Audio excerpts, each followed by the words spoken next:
bienvenue dans le département du Lot.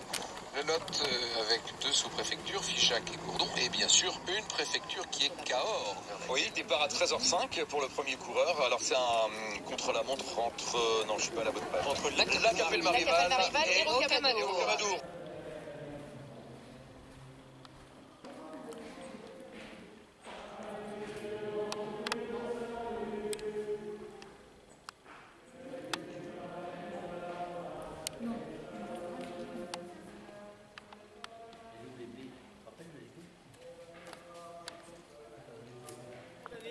Imaginez, ici on est sous la mer, n'est-ce pas? Et il y a à ce moment-là le massif central qui se forme, n'est-ce pas? Donc du coup, lorsqu'il se forme, ici sur ce plateau calcaire, se fait une espèce de faille qu'on ne voit pas à l'œil nu puisqu'elle se fait à l'intérieur même de la roche, n'est-ce pas? Mais à ce moment-là, il y a la mer. Puis quelques millions d'années plus tard, la mer va partir et il va rester un petit ruisseau qu'aujourd'hui on appelle l'Alzou, qui va couler en haut complètement au niveau du plateau. Quelques millions d'années plus tard, l'Alzou en a marre de couler à l'air libre et elle se met à couler en souterrain. D'accord? Elle creuse, elle creuse, elle creuse quelques millions d'années et au bout d'un certain temps, le plafond est trop fragile et il s'effondre.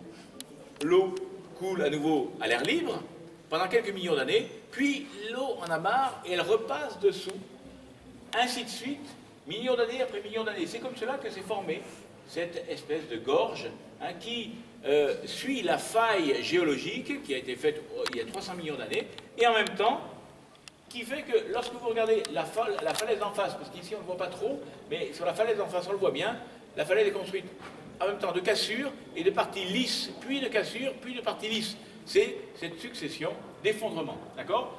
Ce que vous vénérez sans le savoir, eh bien, nous allons vous expliquer.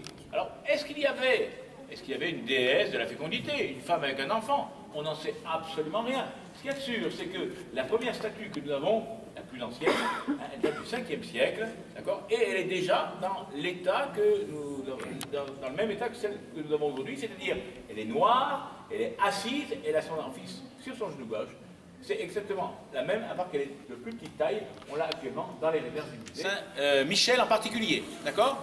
Voilà, donc 8 côtés, pourquoi? Parce que on est dans un baptistère. Le baptistère, c'est le lieu où on passe de la vie d'homme à la vie d'enfant de Dieu, n'est-ce pas?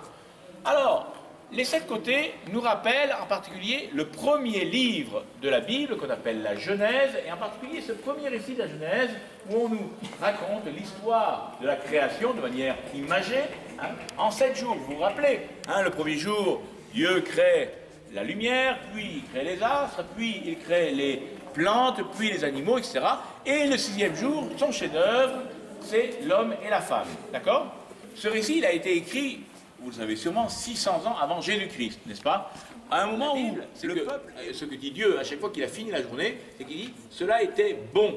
Et même lorsqu'il finit l'homme et la femme, il dit « cela était très bon ». Et en plus, il a confié la création à l'homme. C'est quelque chose de merveilleux.